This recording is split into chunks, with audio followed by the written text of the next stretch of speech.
We're starting off this really miserable Saturday going to an exhaust shop. We're heading down to Style Dynamics to see if, I spoke to them a little bit on Facebook and they just said like pop down, come and talk to us. But the exhaust, because I can't find any tips, I can't just find the tips that fit on because the exhausts are actually too big. So I'm just gonna pop down there and see what they say, see what they think is best to do. So let's go.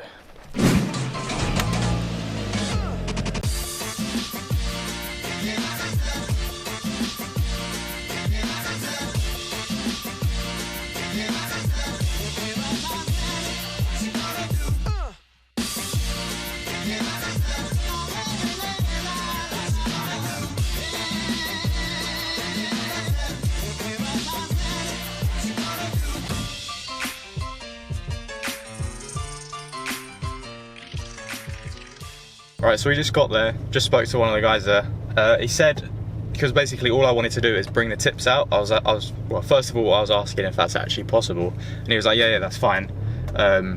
We can like do that, but it's 150 for just to extend the tips out. But if anything goes wrong, or like they run into a few complications, obviously you can get more than that.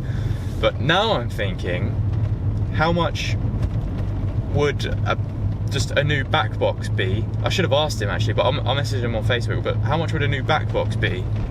And then I can, like, because if that's like 200 or 300, I could just, you know, I could sell this Miltech back box for like, or like 150 or 200, you know, so I don't know, I have a few options really. I don't know, I have to have a little think and then discuss it with him a bit more on Facebook. But yeah, we're going home now, so let's go. What we're doing today is installing this bad boy. Why can't I do it with my parents won't get mad? I'm making a mess of things. I'll just do one here. So it's absolutely shit weather outside today. And it's us. Yeah. But hopefully this isn't going to be too bad. So, I'm cold, so you're just going to have to excuse the hood. Now, so, what we're installing, obviously, is this Forge 007 diverter valve. Now, yes, it's second hand, but let me just get it out. So, if you're getting yourselves one of these, and you get them second hand, because I don't make these new anymore. They make the 008, which I think they say is better, but then it's like 160 quid or 180 quid, I don't remember. So I managed to find one of these for a decent price, second hand. Can you shut up? I'm trying to film. You got to be centre of attention all the time, haven't you? If you picked up one of these, it looks absolutely filthy, but there is a test you can do to make sure it still works. And I haven't tested it myself personally yet. I've been waiting for this video, because it does just look like absolute shit, but I've ordered a service pack for it because basically over time these things, there's an I'm going to open it up in a minute, but there's an O-ring here, like under this little bit, and they wear out over time, meaning that you get a boost leak or a tiny little vacuum leak. So we're just going to do the test to see if I need to install the service pack or not, and I really hope not because I ordered it and it's not going to come until next week, but yeah, let's just pray that it works anyway, so let's just go ahead and test it. To test this, you need a pencil. You can do it with your finger if you want, but I believe this thing under here, if it's going to focus, this should lift up. Right, okay, like that. And the test is, I'm going to do it with my finger actually, but the test is, if you put your little finger on there, or put a finger on there to cover up that vacuum, and you push it, it shouldn't come all the way down. So I'm going to test that now. Hey, it still works, sweet! So there you go. It doesn't pop all the way down, as you can see, and then when I let go, it pops down. Sweet, so it still works, thank fuck for that, I can actually put it on. At least I think that works anyway. Yeah, there you go.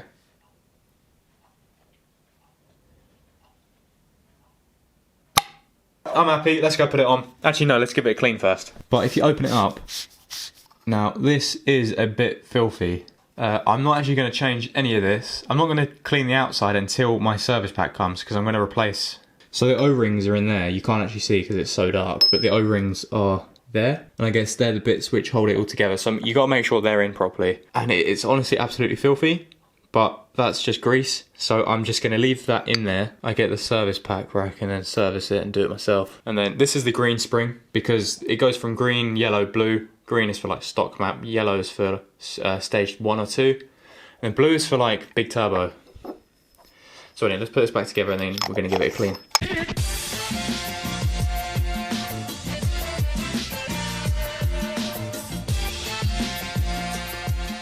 it's really hard to get all this grease off. But at the top, like, I couldn't even get into that. This bit looks alright, I guess. I don't know.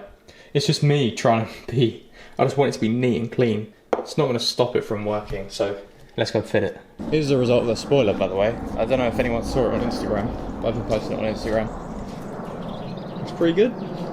It looks nice. Like, it goes with obviously the black underneath there, and then I'll show it properly when I reverse it out, and then the black there obviously. We're going to go turn the lights on, and then yeah, I'm going to just undo everything on the engine bay, get everything out of the way, and then install this.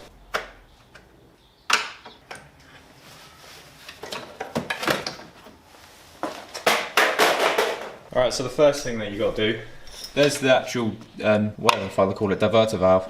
You need to get rid of those one-time, there's 3 of them, 3 different one-time use clamps. Just pry them off with one of these things. Oh, fucking hell, this is going to be hard. Alright, it's coming loose. This thing is an absolute bitch. Okay, we managed to get it off.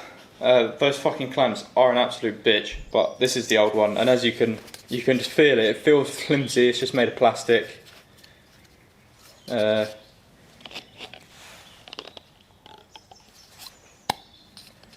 was kind of hoping that this one would be broken because of that little boost leak that I got, but I think it's alright, which is a shame because I wanted this to be the fix, but it's fine. And then you basically just have to install this one and do the exact opposite. It would help if you have 2 hose clamps and 1 zip tie, but I only have 1 little hose clamp, so I got to decide where's that best to put on. I'm doing something else while we're here. Where's my face? Is my face somewhere there? Oh, there it is. Hello. We're doing something else while we're here. We're deleting this thing. I think it's called PCV. I don't know, but let me just Google it quick. Okay, no, never mind that second part. I have the hose, but I need a hose. I need a T-piece, which I don't have. Because I think it goes straight into the PCV valve and then you need to have the T off and fucking bollocks. Oh well, I'll do it in the next video. So with my 1 hose clamp for now, I'm going to put this on the bottom bit because that was like the hardest one to get to.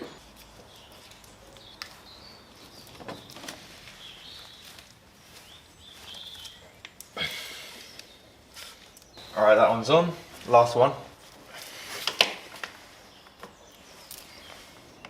Oops, I just broke something. Okay, no I didn't. Okay, that'll do for now.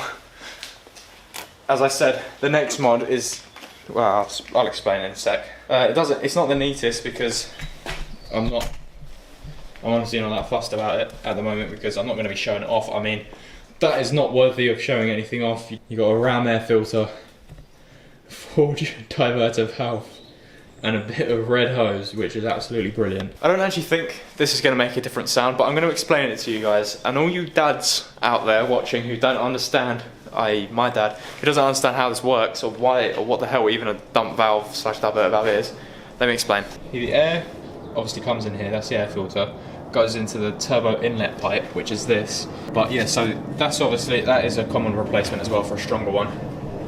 Alongside that, and as you just saw from my old one, as you can see, this is made of plastic, so that can obviously break down as well.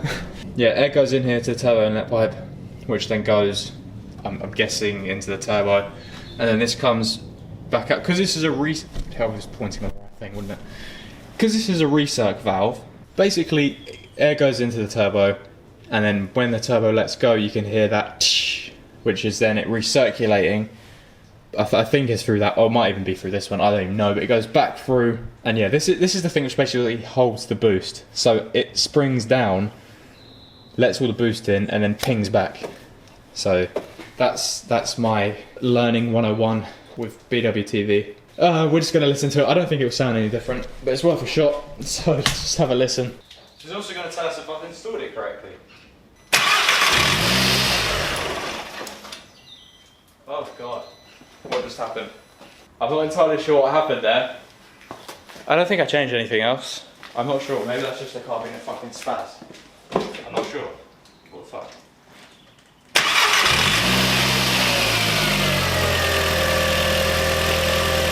I guess that was a card as being a spaz. Very good. So there you go. I'm going to go ahead and let that warm up a little bit and I'll turn it off in a second. Anyway, we're just going to go take this for a little spin now because I need some petrol. So we're going to hope that it still holds the boost. We'll see on the boost gauge, which is why you should install a boost gauge. If you haven't installed a boost gauge, you can look at this video right here, top. Is that going to be the right top boost gauge video? Go watch that. We're going to drive it. I'm just going to let it warm up. Well, hopefully, I mean, I shouldn't see why it shouldn't, but we're going to look on the boost gauge and hopefully it still goes up to the same place. I don't know if it's going to do any more. I'm going to take on the dual carriageway so I can actually boost it. Does it sound any different?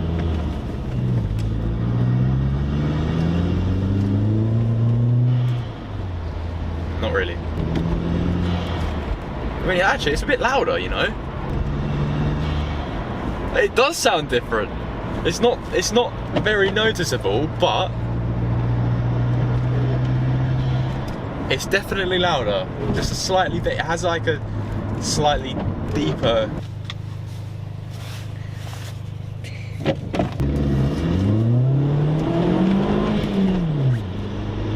No grip. So okay, no, that's got worse.